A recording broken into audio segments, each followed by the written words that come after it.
Member of the subcommittee for his opening statement. Well, thank you, Chairman Issa, and Director Squires, thank you for being here today. We customarily don't take intermissions between opening statements, but I would be remiss not to offer you the opportunity for at least a bathroom break. Are you okay? All right. Okay, thank you.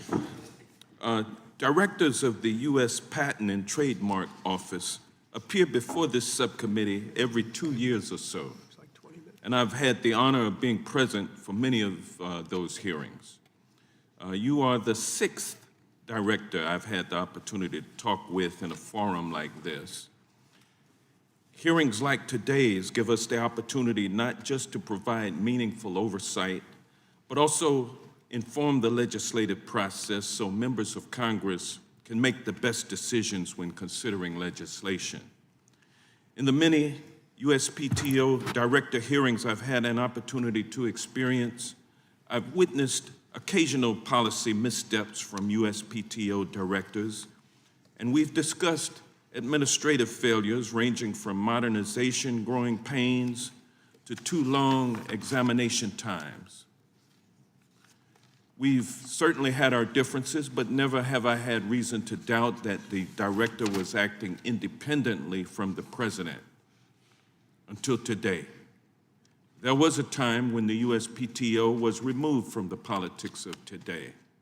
Now, it has been drawn squarely into it. I'm going to take this opportunity to go over a few of the concerns I've heard over the past year. Keep in mind, this is not in any way an exhaustive list.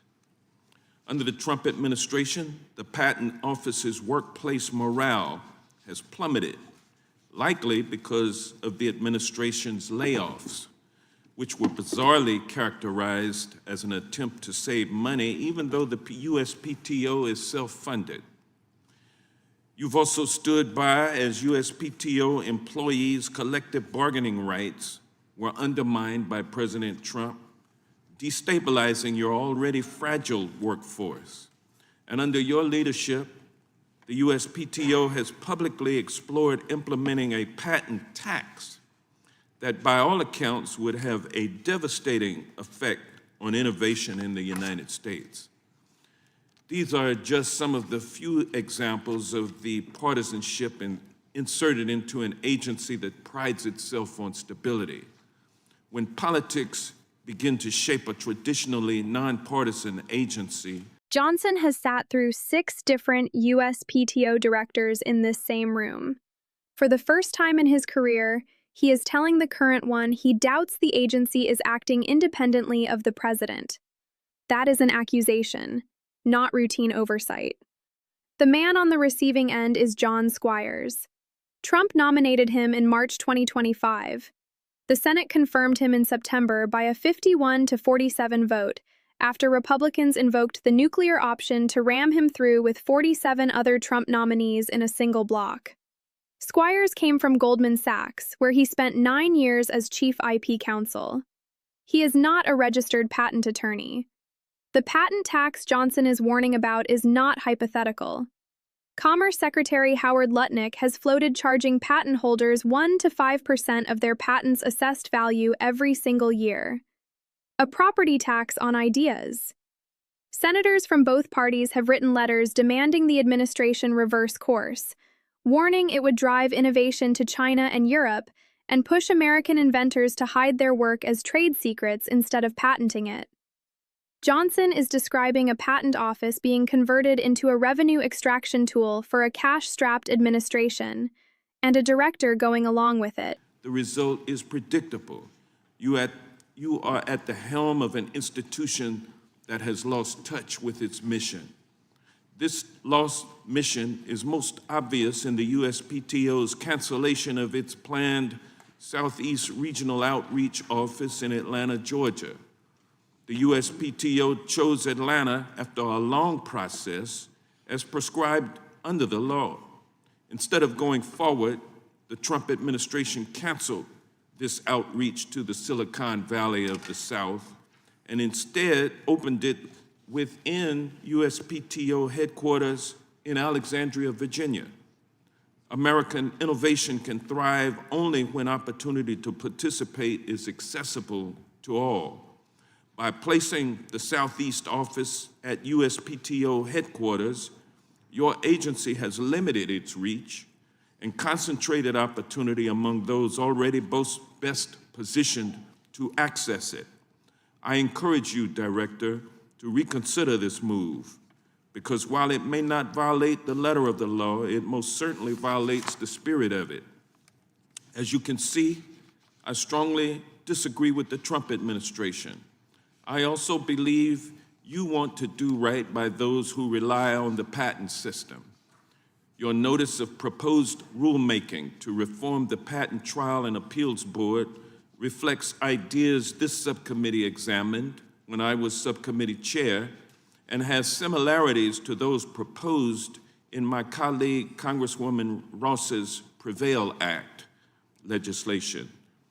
And while these administrative changes are certainly worth discussing, agency action is not the same as legislation. When the director changes, so can agency rules. Patents exist to ensure that research and development rests on firm, predictable ground. This kind of inconsistency between presidential administrations undermines the stability that is essential to a functioning patent system. Ultimately, these are questions for Congress to decide, not the agency. They are questions I look forward to addressing if I became chairman of this subcommittee in the next Congress. A healthy USPTO requires clear rules, consistent leadership free from political influence, and a steadfast commitment to protecting those who take the risks to create. It is incumbent upon us to get these questions right, because inventors and job creators are not asking for favors. They are asking for a predictable and stable system they can rely on.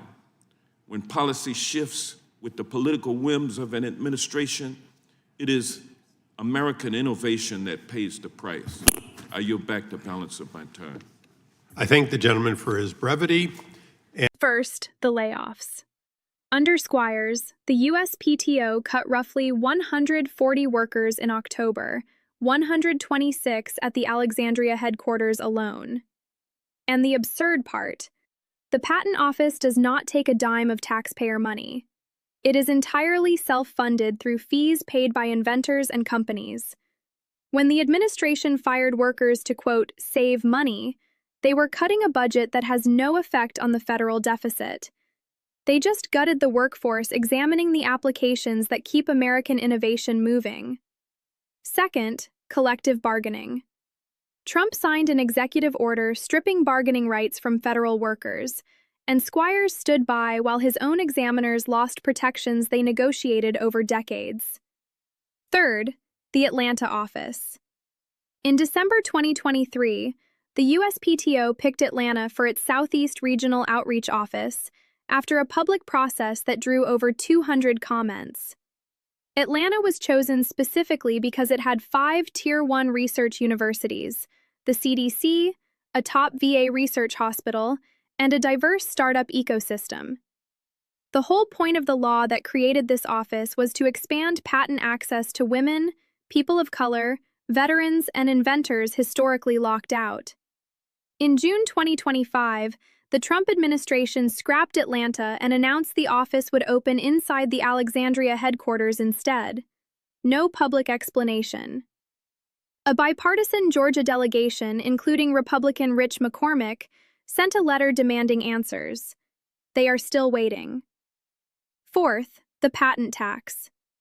Lutnick has also suggested the federal government should claim half the royalty revenue from any patent derived from federally funded university research. That means gutting the Bayh-Dole Act, the 1980 law credited with turning American universities into the innovation engines of the global economy.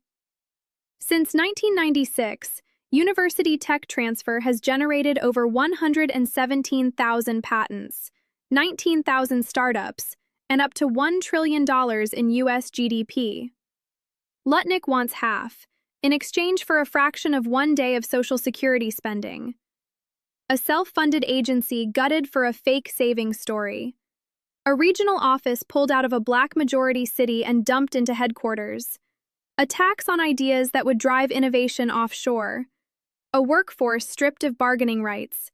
And a director confirmed on a party line vote that required breaking Senate rules now presides over all of it.